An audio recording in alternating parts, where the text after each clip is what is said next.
Kumusta sa lahat, mahal na mga manonood, maligayang pagdating sa aking channel.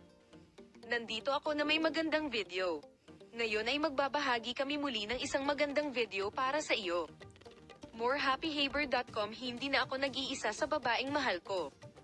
Huwag kalimutang panoorin ang aming video hanggang sa huli para makakuha ng detalyadong impormasyon tungkol sa paksa.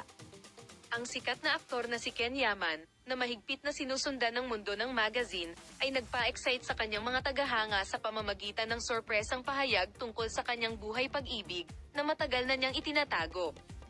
Dito na nag-anunsyo ang bidang aktor na sa wakas ay nakilala na niya ang babaeng mahal niya at natapos na ang kanyang pangungulila. Sa wakas, nakapagbigay na ba ng pahayag si Yaman, isa sa pinakasikat na aktor ng Turkey, tungkol sa kanyang buhay pag-ibig, na sabik na hinihintay ng kanyang mga tagahanga.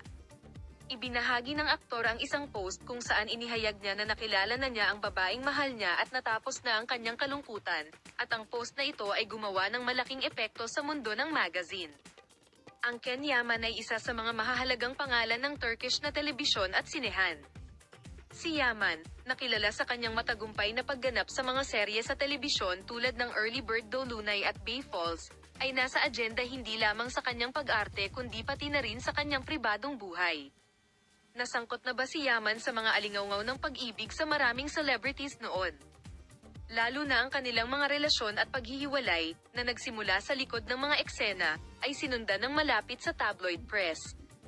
Gayunpaman, ang aktor ay karaniwang maislan tungkol sa pagprotekta sa kanyang pribadong buhay.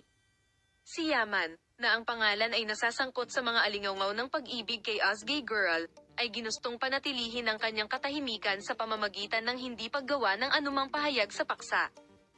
Gayunpaman, nang magpasya si Özge Girl na gumawa ng pahayag dahil sa mga problema sa kanyang buhay, ang relasyon sa pagitan nina Özge Girl at Ken Yaman ay naging isang bagay ng pag-usisa para sa lahat.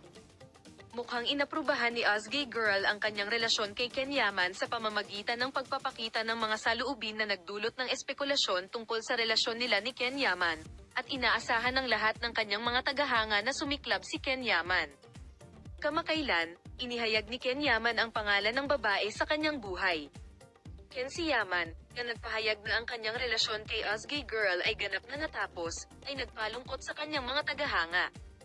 Subaybayan kaming mabuti para sa mga balita tungkol sa mga post ni Ken Yaman at Özge Girl. Paalam.